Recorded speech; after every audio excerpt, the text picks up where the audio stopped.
എല്ലാവർക്കും നമസ്കാരം. ഞാൻ ഈ ഒരു വീഡിയോ ചെയ്യുന്നത്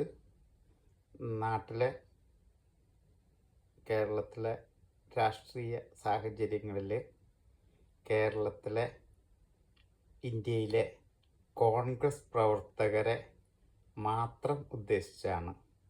അപ്പോൾ കോൺഗ്രസ് പ്രസ്ഥാനത്തിനകത്ത് വിശ്വസിക്കുകയും പ്രവർത്തിക്കുകയും ചെയ്യുന്ന ആർക്കെങ്കിലും മാത്രമേ ഇത് കേട്ടതുകൊണ്ട് എന്തെങ്കിലും ഉപകാരം ഉണ്ടാവുകയുള്ളൂ. അത് അല്ലാത്തവർ നിങ്ങൾക്ക് ഈ വീഡിയോ സ്കിപ്പ് ചെയ്യാം.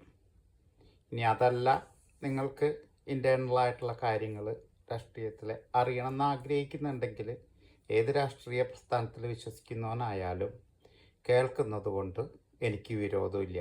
അതുകൊണ്ടാണ് ഞാൻ പബ്ലിക്കായിട്ട് ഇത് റിലീസ് ചെയ്യുന്നത്. അപ്പോൾ ഇനി കാര്യത്തിലേക്ക് കടക്കാം. ഒന്നാമത്തെ കാര്യം, നിങ്ങൾ ക്രിക്കറ്റ് കളിക്കുന്നവരാണെങ്കിൽ അല്ലെങ്കിൽ ക്രിക്കറ്റ് കളിയെ ഇഷ്ടപ്പെടുന്നവരാണെങ്കിൽ പഴയകാല ഇന്ത്യൻ നായകന്മാരിൽ വളരെ പ്രധാനപ്പെട്ട രണ്ട് പേരുകളാണ്, ഒന്ന് ഗാവാസ്കറും രണ്ട് കപിൽ ദേവും. ഇതിൽ മാറി മാറി കുറച്ച് നാൾ കപിൽ ദേവ് ക്യാപ്റ്റനാവും, ഗാവാസ്കർ പിന്നെ പ്രാവശ്യം ഗാവാസ്കർ ക്യാപ്റ്റനാവും. ഗാവാസ്കറാണ് സീനിയർ. അങ്ങനെ ഗാവാസ്കറും കപിൽ ദേവും മാറി മാറിയൊക്കെ വന്നുകൊണ്ടിരിക്കുന്ന സമയത്ത്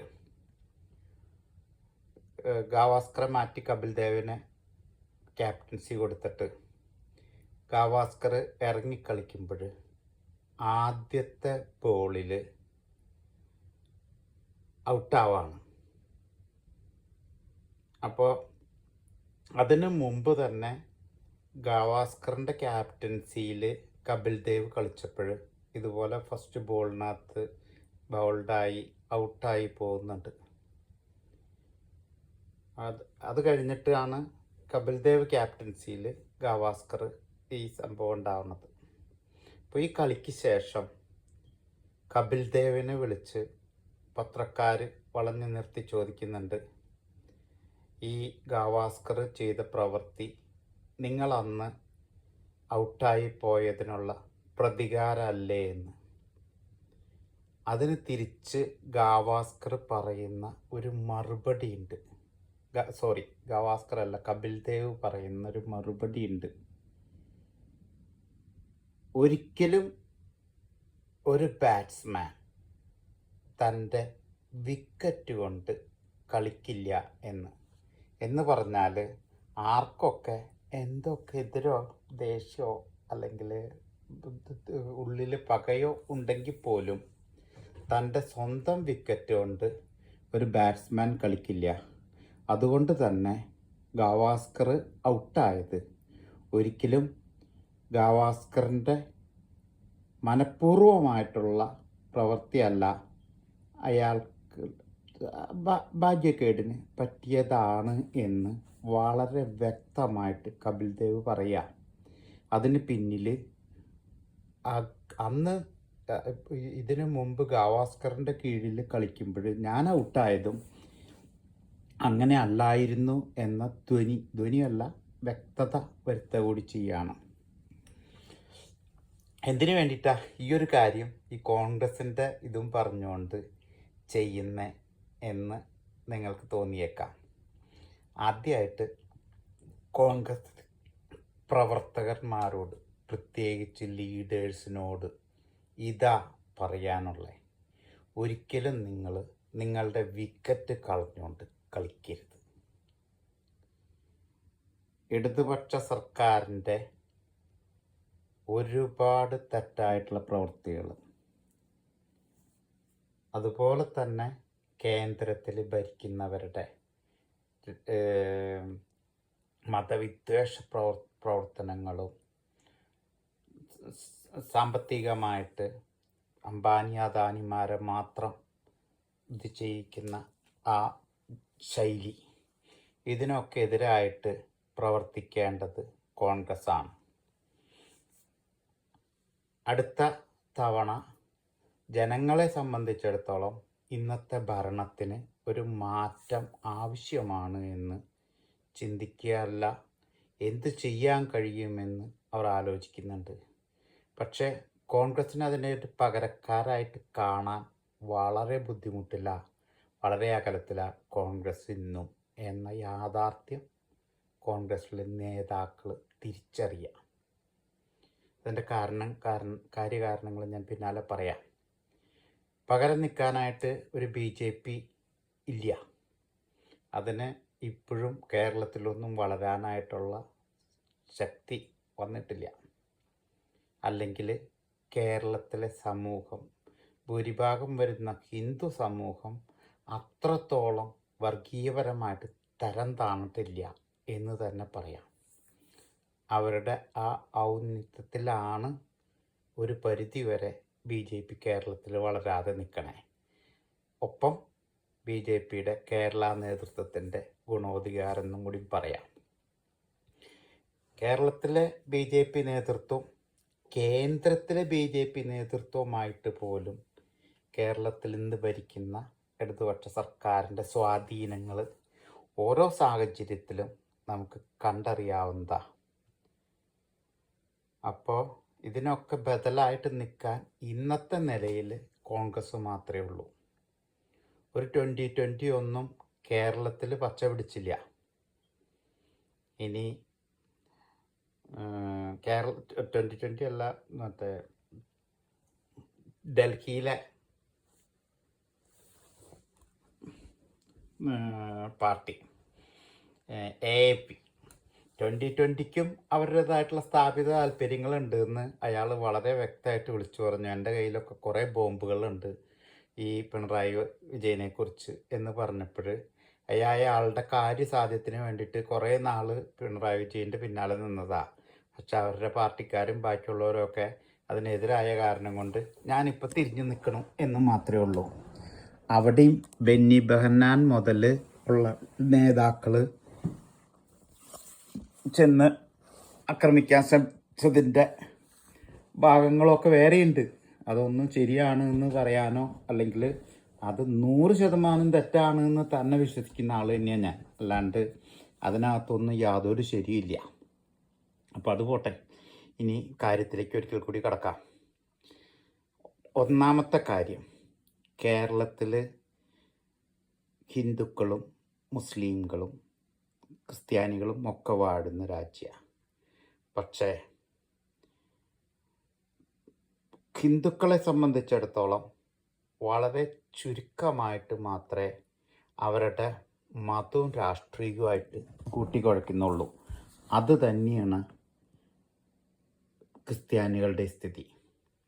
അതുപോലെ തന്നെ തീവ്രമായിട്ട് മതത്തിൻ്റെ പിന്നാലെ നിൽക്കാനായിട്ട് ഈ രണ്ട് ഇതിനകത്തും വളരെ കുറച്ചേ ഉള്ളൂ. പക്ഷെ മുസ്ലിംസ് എന്ന് പറഞ്ഞാൽ അങ്ങനെയല്ല. അവർക്ക് ഏറ്റവും വലുത് മതമാണ് എന്ന് അവർ പല സമയത്തും സാഹചര്യങ്ങളിലും അവർ തെളിയിച്ച് കണ്ടിട്ടുണ്ട്. എനിക്ക് പോലും പല ഉദാഹരണങ്ങളുണ്ട്. സൗഹൃദത്തെക്കാളും വലുത് മതമാണ്.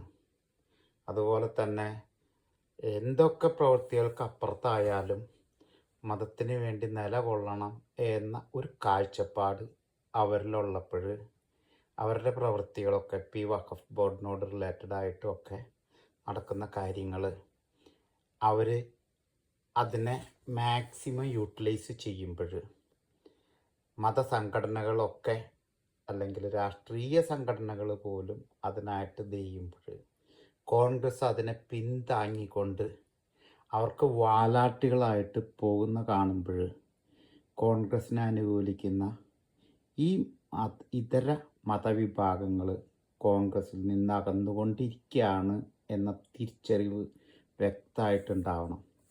അതിന് വേണ്ടത് ഇത്ര മാത്രമേ ഉള്ളൂ. ഒരിക്കലും ഒരു മതത്തിനെയും സപ്പോർട്ട് ചെയ്യുക, ഒരു മതത്തിനെ എതിർക്കേ വേണ്ട. ഒരു മുസ്ലിം ലീഗ് പോയതുകൊണ്ട് മാത്രം നമ്മൾ ആകെ ഇല്ലാതെ ആവുമെന്ന് പേടിക്കേണ്ട കാര്യമില്ല.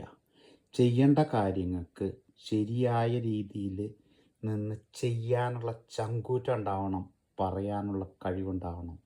അല്ലാതെ എപ്പോഴെങ്കിലും ഒരു മതത്തിന് വേണ്ടിയിട്ട് നമ്മൾ ദയനീയാവസ്ഥയിൽ നിന്ന് കൊടുത്തിട്ടുണ്ടെങ്കിൽ അതിൻ്റെയൊക്കെ ഫലം ഇത്രയും കാലമായിട്ടും കേരളത്തിലെ ജനത അനുഭവിക്കുന്നുണ്ട്. മുഴുവൻ സമയവും വിദ്യാഭ്യാസം അവരുടെ കയ്യിലും മുസ്ലിം ലീഗിൻ്റെ കയ്യിലും മാത്രമാണ്. അതെന്നും അവർ പിടിച്ചു വാങ്ങും. അങ്ങനെ പിടിച്ചു വാങ്ങി കൊടുത്ത് ഒരു പരിധി കഴിഞ്ഞപ്പോൾ ഇന്ന് കേരളത്തിലെ മതത്തിനെക്കുറിച്ച് അത്രയും ചിന്തിക്കാത്ത ആളുകൾക്ക് പോലും അതൊരു അരോചകമായിട്ട് മാറിയിട്ടുണ്ട്. അതുകൊണ്ട് അതിനി ഭാവിയിൽ വരുന്ന തെരഞ്ഞെടുപ്പുകളിൽ അത് പ്രതിഫലിക്കുന്നതിന് മുമ്പേ കേരളത്തിലെ കോൺഗ്രസ്സുകാർ, കേരളത്തിലെ മാത്രമല്ല ഇന്ത്യയിലെ കോൺഗ്രസ്സുകാർ അത് തിരിച്ചറിയുക. ഒരു മതത്തിനെയും പ്രീണിപ്പിക്കണ്ട. 80% വരുന്ന ഹിന്ദുക്കളാണ് എന്ന് കരുതിക്കൊണ്ട് ഹിന്ദു മതത്തിനെയും പ്രീണിപ്പിക്കണ്ട.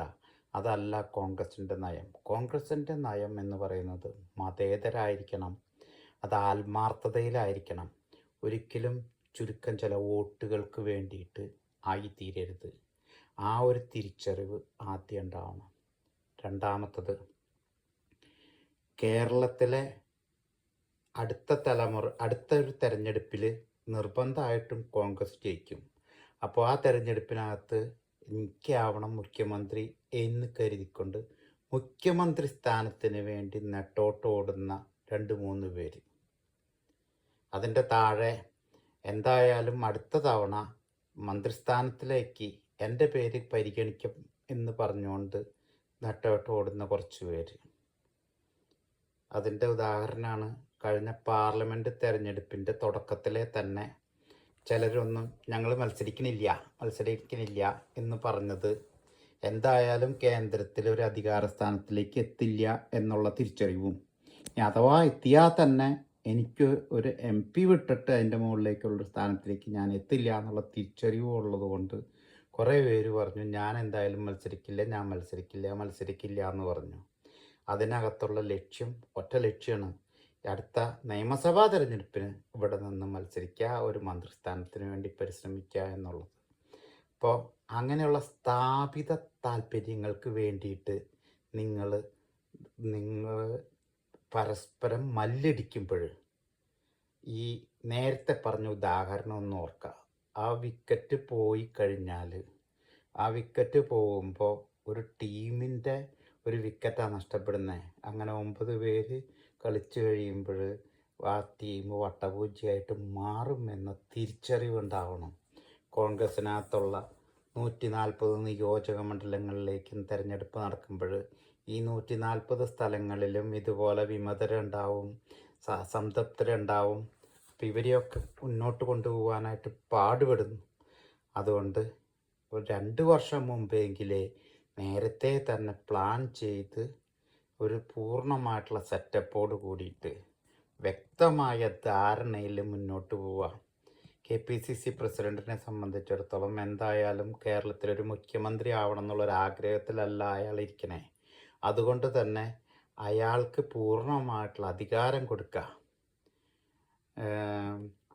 രമേശ് ചെന്നിത്തലയ്ക്കോ VD സതീശനോ ആർക്കാണോ, എൻ്റെ അഭിപ്രായത്തിനകത്ത് രമേശ് ചെന്നിത്തലയ്ക്കൊരു ചാൻസ് കൊടുക്കുക 3 വർഷവും. അത് കഴിഞ്ഞിട്ട് അടുത്തൊരു ടേം ചേഞ്ച് എന്നുള്ള നിലയ്ക്ക് 2 വർഷം VD സതീശനും കൊടുക്കുക. അങ്ങനെ ഒരു സെറ്റപ്പ് നേരത്തെ പ്ലാൻ ചെയ്ത്, ഇതല്ല നിങ്ങൾക്ക് ശശി തരൂരിനെ ഉയർത്തി കാണിക്കാൻ പറ്റുന്നുണ്ടെങ്കിൽ, ശശി തരൂർ ഇപ്പം എന്തായാലും MP ആയിട്ടിരിക്കുകയാണ്, അയാൾ ഇനി അവിടെ നിന്ന് തിരിച്ചു കൊണ്ടുവരാമെന്ന് പറയുന്നത് പറ്റുന്ന കാര്യമല്ല. അതുമാത്രമല്ല അയാളെ ഇവിടെ കൊണ്ട് ഒതുക്കി നിർത്തേണ്ട ആളായിരുന്നില്ല. കേന്ദ്രത്തിൽ ഒരു പരിധിവരെ പ്രധാനമന്ത്രി സ്ഥാനത്തേക്ക് വരെ നിർത്താമായിരുന്ന ആളായിരുന്നു ശശി തരൂർ. അത് വിട്ട് കളയി. അപ്പോൾ ഇവിടെയുള്ള രമേശ് ചെന്നിത്തലയെ അല്ലാന്നുണ്ടെങ്കിൽ ആരെയാ വേണ്ടേ എന്നുള്ളത് ഇപ്പോഴേ തന്നെ നേതൃത്വം ആലോചിച്ച് അതിന് വേണ്ട തയ്യാറെടുപ്പുകൾ നടത്തി. ഇവർ 2 പേരുമാണല്ലോ ഇപ്പം ലീഡർഷിപ്പിനകത്ത് നിൽക്കുന്നത്. ഇനി ഇതിനേക്കാളൊക്കെ കഴിവും തൻ്റെടും ഒക്കെ ഉള്ളത് മറ്റേ എന്താ പേര് മറന്നുപോയി ഞാൻ, പിണറായി വിജയന് വേണ്ടിയിട്ട് ഒരുപാട് പാട് കഴിച്ച ആ യുവ അഡ്വക്കേറ്റ്, അങ്ങനെ ആരെയെങ്കിലും നിർത്തണോണ്ട് കുഴപ്പമൊന്നുമില്ല. പക്ഷെ അതൊന്നും കോൺഗ്രസിനകത്ത് പെട്ടെന്ന് പ്രായോഗികമല്ല. അതുകൊണ്ട് ഈ ഒരു തീരുമാനം വ്യക്തമായിട്ട് നേരത്തെ തന്നെ എടുത്ത് അതിനനുസരിച്ച് നേരത്തെ മുതലേ ഓരോ ജില്ലയിലെയും ഓരോ പ്രാദേശിക പ്രദേശങ്ങളിലെ നേതാക്കളെ ആലോചിച്ച് കണ്ടെത്തി പ്രവർത്തിച്ചില്ല എങ്കിൽ ഇത് വിദൂര സ്വപ്നം മാത്രമായിരിക്കും. ഇനി കോൺഗ്രസ്സിന് ഇത് കൈവിട്ട് പോയാൽ പിന്നെ കോൺഗ്രസ് തിരിച്ചു കയറിപ്പോരുമെന്ന് നമുക്കൊരിക്കലും സ്വപ്നത്തിൽ പോലും പ്രതീക്ഷിക്കാൻ പറ്റില്ല. കേന്ദ്രത്തിൽ എന്താണ് ഉണ്ടായത്? ഇത്രയും പ്രതിപക്ഷങ്ങളെപ്പോലും കൂട്ടിയണക്കിയിട്ട് പോലും കയറിയെത്താൻ കഴിയാത്ത അത്രയും വിദൂരതയിലേക്ക് കോൺഗ്രസ് തള്ളപ്പെട്ടുവെങ്കിൽ ഇത് ഉണർന്ന് പ്രവർത്തിക്കേണ്ട സമയം അതിക്രമിച്ചിരിക്കുന്നു. ഇത് കോൺഗ്രസിലെ സാധാരണ പ്രവർത്തകരോടും ലീഡേഴ്സിനോടും പ്രത്യേകമായിട്ടൊരു അഭ്യർത്ഥനയാണ്. അടുത്തൊരു കാര്യം, ഞാൻ ചാലക്കുടി നിയോജക മണ്ഡലത്തിലെ പ്രതിനിധാനം ചെയ്യുന്ന മേലൂർ മണ്ഡലത്തിൽ നിന്നുള്ള ആളാണ്. കഴിഞ്ഞ പ്രാവശ്യം ചാലക്കുടി MLA ആയിട്ട് വന്ന സനീഷ്, ഈ ആള് എവിടെ നിന്ന് പൊട്ടി മുളച്ചു വന്നു? ഞാൻ ആള് നല്ലതാണോ ചീത്തയാണോ, പ്രവർത്തിക്കണുണ്ടോ പ്രവർത്തിക്കണില്ലേ ഒന്നുമല്ല ഞാൻ പറയുന്നത്. ഒരു മണ്ഡലത്തിൽ, ഞാൻ മണ്ഡലത്തിനകത്ത് ഇപ്പോൾ അവിടെ പ്രവർത്തിക്കുന്ന ആളോ അല്ലാന്നുണ്ടെങ്കിൽ ഞാനൊരു കോൺഗ്രസ്സുകാരനോ അല്ല. പക്ഷേ കോൺഗ്രസ്സിന് കാലങ്ങളായിട്ട് അവിടെ പ്രവർത്തിച്ചു കൊണ്ടിരിക്കുന്ന അവിടുത്തെ നേതാക്കൾ, അവരെയൊക്കെ അവഗണിച്ചുകൊണ്ട് പുറത്തുനിന്ന് ഒരാളെ കെട്ടിയിറക്കണമെങ്കിൽ, ഇപ്പം ശശി തരൂരിനെ പോലെ അത്രയും പവർഫുള്ളായിട്ടുള്ള ഒരാളെ ഇറ്റ് ഈസ് ഓക്കെ. അതല്ലാതെ അതുപോലെ തന്നെ അത് ഒരു കാര്യം. രണ്ടാമത്തത്, ഉമാ തോമസ്, പിന്നെ മറ്റേ ഉമ്മൻചാണ്ടിയുടെ മകൻ, ഇവർക്കൊക്കെ എന്തുമാത്രം രാഷ്ട്രീയ പാരമ്പര്യമുണ്ട്, എന്തുമാത്രം താഴേക്കടിയിൽ ഇറങ്ങി പ്രവർത്തിച്ചിട്ടുണ്ട്. അവിടെ പ്രവർത്തിച്ച് കാലങ്ങളായിട്ട് അവിടെ നിലനിൽക്കണ അവിടുത്തെ അർഹതപ്പെട്ട ഒരാളുടെ സ്ഥാനമാണ് ഇയാൾ കൈയടക്കണേ എന്ന തിരിച്ചറിവ് പാർട്ടിക്ക് ഉണ്ടാവണം. ഒരിക്കലും ഇനി മേലാലെങ്കിലും ഇങ്ങനെ വ്യക്തികൾക്ക് റിലേറ്റീവ്സിന് വേണ്ടിയിട്ട് സ്ഥാനങ്ങൾ മാറ്റിവെക്കരുത്. കേന്ദ്രത്തിൽ അങ്ങനെയാണ് നമ്മൾ ഫോളോ ചെയ്യുന്നത്. അത് മാറ്റാനായിട്ട് ബുദ്ധിമുട്ടുണ്ട്. കാരണം അവിടെ കടിപിടിയാണ്. അതുകൊണ്ട് ഇന്ദിരാഗാന്ധി കഴിഞ്ഞാൽ രാജീവ് ഗാന്ധി കഴിഞ്ഞ് കഴിഞ്ഞാൽ രാഹുൽ ഗാന്ധി അല്ലാന്നുണ്ടെങ്കിൽ പ്രിയങ്ക ഗാന്ധി, ഈ സ്റ്റൈലിലേക്ക് പോണത് തന്നെ തെറ്റാണ്. പക്ഷെ ഒരു പരിധി വരെ അതിനെ അംഗീകരിച്ചിട്ടല്ലാതെ ഇത് ചിഹ്നം ഭിന്നമായിട്ട് മാറിപ്പോവും. അതിനെ അവിടെ നിർത്തിയിട്ട് തന്നെ അതിൻ്റെ താഴേക്കടിയിലുള്ള എല്ലായിടത്തും ഇത് തന്നെ ആവർത്തിച്ചാൽ പ്രവർത്തിക്കാൻ ആൾക്കാരുണ്ടാവില്ല എന്ന തിരിച്ചറിവ് കൂടി ഉണ്ടാവണം. എന്നിട്ട് അതിനനുസരിച്ച് നേരത്തെ പ്ലാൻ ചെയ്ത് ഒരു ഇലക്ഷന് 140 മണ്ഡലങ്ങളുള്ളതിൽ 120ലും വിജയിക്കാൻ പാകത്തിന് ഒരു രാഷ്ട്രീയ പാർട്ടിക്കും ഒരു മതത്തിനും അടിയറവ് പറയാതെ ഏറ്റവും താഴേക്കടിയിൽ ബൂത്ത് തലത്തിൽ പ്രവർത്തിച്ചുകൊണ്ട് ഏറ്റവും അധികം വൈകാരികമായിട്ട് ഇടപെടാതെ അവിടുത്തെ പ്രാദേശികമായിട്ടുള്ളവരെ മുഴുവൻ സപ്പോർട്ടോട് കൂടിയിട്ട് അവിടെ തിരഞ്ഞെടുക്കപ്പെടേണ്ടവരെ കണ്ടെത്തി അതിനുവേണ്ടി ആത്മാർത്ഥമായിട്ട് ഇനിയുള്ള നാളുകൾ പൂർണ്ണമായിട്ട് പരിശ്രമിച്ചാൽ കേരളത്തിൻ്റെ ഭരണം 100% കോൺഗ്രസിൻ്റെ കയ്യിലായിരിക്കും. ആ ഭരണത്തിലായിരിക്കുമ്പോൾ ചെയ്യേണ്ടുന്നത് കേരളത്തിലെ സാമ്പത്തിക പ്രതിസന്ധിക്ക് പരിഹാരം കാണും. അനാവശ്യമായിട്ടുള്ള ചെലവുകൾ, ഏറ്റവും ഉദാഹരണമായിട്ട് പറയണത് ഒരുപാട് നാളികേര വികസന കോർപ്പറേഷൻ, അങ്ങനത്തെ ഒരുപാട് കോർപ്പറേഷനുകൾ, സാധനങ്ങൾ അധികാര സ്ഥാനത്തിന് വേണ്ടിയിട്ട് ഉണ്ടാക്കിയിട്ടിട്ടുണ്ട്. അടുത്ത പ്രകടന പത്രികയിലെ ആദ്യത്തെ കാര്യമായിരിക്കണം ഈ വക സ്ഥാനങ്ങൾ കംപ്ലീറ്റ് ഒഴിവാക്കും. രണ്ടാമത്തത് പ്രകടന പത്രികയിൽ ഉണ്ടാവേണ്ടതാ പേഴ്സണൽ സ്റ്റാഫിലെ നമ്പേഴ്സ് വെട്ടിക്കുറയ്ക്കും. മാക്സിമം 5 to 10 അത്രയാണ് ഒരു പേഴ്സണൽ സ്റ്റാഫ് മാക്സിമം ആവശ്യമുള്ളൂ. അതിനകത്ത് ഒരാൾ മാത്രം പൊളിറ്റിക്കലി വരാവൂ.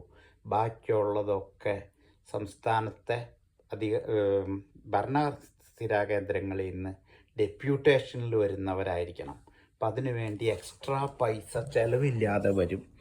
അങ്ങനെ ചുരുക്കം ചില കാര്യങ്ങൾ ഉൾപ്പെടുത്തി വ്യക്തമായിട്ടൊരു ബോധ്യത്തോടു കൂടിയിട്ട് ഒരു പുതിയ ഉയർത്തെഴുന്നേൽപ്പിനായിട്ട് കോൺഗ്രസ് ഇപ്പോഴേ പരിശ്രമിച്ചാൽ അത് സക്സസ് ആയിരിക്കും. അതിന് പരിശ്രമിക്കാൻ കോൺഗ്രസ്സിന് കഴിയില്ല എങ്കിൽ പ്രാദേശികമായിട്ടുള്ള പാർട്ടികൾ ഓരോ നിയോജക മണ്ഡലങ്ങളിലും ഉയർത്തെഴുന്നേൽക്കും എന്ന തിരിച്ചറിവോടെ ഇനിയെങ്കിലും കോൺഗ്രസ് മുന്നോട്ട് പോവുക. നന്ദി. ജയ് ഹിന്ദ്.